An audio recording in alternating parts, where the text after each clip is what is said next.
Pada suatu hari kita mendapat kabar bahwa Vietnam punya strategi baru untuk meningkatkan ekonomi nasional Vietnam, di mana kita sebagai pengusaha ditawari mega opportunity di Vietnam. Vietnam ini bangsa dan negara yang unik. Sejarah mereka adalah mereka merdeka karena berperang dengan Perancis, lalu berperang melawan Jepang, lalu berperang melawan Tiongkok. Ketiganya dimenangkan oleh Vietnam walaupun compang-camping. Dan terakhir, Amerika yang ketakutan komunis melebarkan sayapnya ke Asia Tenggara lebih baik berpihak ambil posisi melawan Vietnam Utara yang komunis. Ternyata Amerika pun dibuat keok sama Vietnam. 4 negara besar dalam kurun waktu 50 tahun hingga akhir tahun 70-an, Vietnam adalah negara pemenang perang. Bahkan di dalam negeri, konflik internal berperang di Vietnam tersebut baru selesai di tahun 1989.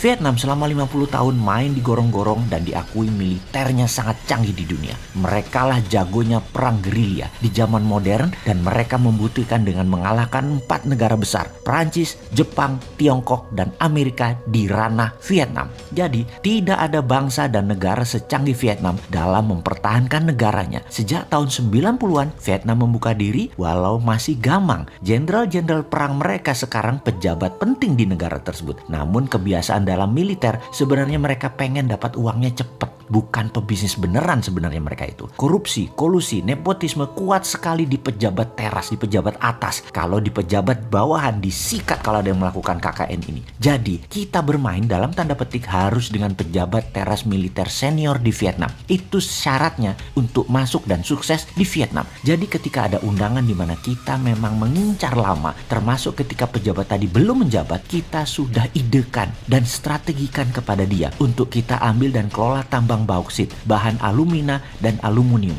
Ini memang maunya kita, namun lebih elegan kesannya Vietnam yang nawari, Vietnam yang butuh. Kita tidak sia-siakan peluang ini yang mengundang pejabat teras militer tertinggi lagi. Lalu sebagai seorang patriotik nasionalis NKRI dapat peluang begini, ya kita sikat dengan syarat modal kita balik cepet, teknologinya harus pakai teknologi Indonesia dan SDM-nya harus orang Indonesia, terutama di jabatan yang strategis. Jadi kita aturlah, kita beri syarat kepada pemimpin senior Vietnam tersebut. Apa yang kita atur pertama adalah tax holiday. Kita harus dapat tax holiday. Tanpa tax holiday bisa-bisa 15 tahun baru balik modal, sementara jabatan senior tadi belum tentu lama, ada batasnya. Jadi dengan adanya tax holiday bisa 5 tahun balik modal. Apalagi barangnya kita markup 3 tahun operasi sudah harus balik. Jadi kapanpun hengkang sudah balik modal, sudah ambil puluhan triliun dana dari mereka, sudah untung puluhan triliun kita. Lalu ada lagi syarat-syarat yang harus Vietnam setujui sebelum puluhan triliun kita dalam tanda petik akan kita gelontorkan. Karena kita akan membangun di daerah yang belum ada infrastrukturnya dengan syarat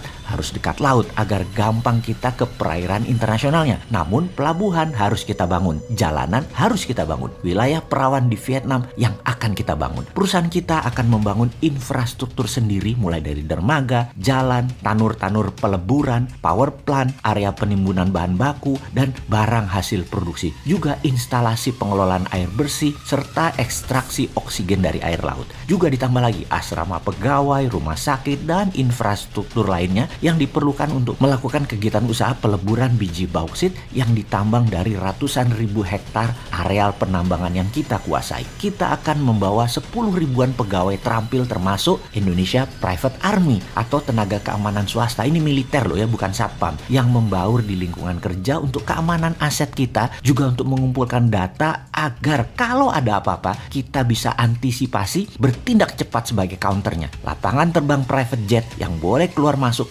juga kita bangun dan harus tersedia. Jadi walau private army, tetap unsur intelijennya kuat. Dari sisi kepegawaian, kita kasihlah 5% pegawai nanti orang Vietnam, terutama penduduk lokal dan terutama di urusan tambang dan urusan sosial lainnya. Jangan di smelter, jangan di teknologi kita, ntar pinter dia. Kita juga akan bangun power plant sendiri. Namun kalau ekses atau kelebihan daya, agar kita tidak rugi, PLN Vietnam harus ambil dengan kontrak jangka panjang di atas 15 tahun terhadap daya listrik tersebut. tersebut. Harganya premium yang diambil oleh PLN Vietnam dari kita. Jadi kita lebihkan produksi daya powernya. Jadi dipakai nggak dipakai oleh PLN Vietnam, Vietnam harus tetap bayar kita. Modal bangun power plant 5 tahun harus balik dengan strategi PLN Vietnam membeli dari kita. Jadi kita pakai biaya listriknya untuk pabrik kita seakan-akan zero atau nggak bayar. Lalu ada syarat lain yang harus Vietnam setujui. 1. Corporate income tax. Ini harus sangat kecil atau nihil. Malahan kalau bisa kita bikin lebih bayar. Kenapa? Karena perusahaan kita harus mendapatkan fasilitas kemudahan penanaman modal termasuk investment allowance dan pembebasan pajak-pajak import. Sementara itu credit withholding taxes justru harus refundable. Kita paksa refundable, harus dibalikin tuh dana. Nomor 2, payroll tax. Ini juga untuk pembayaran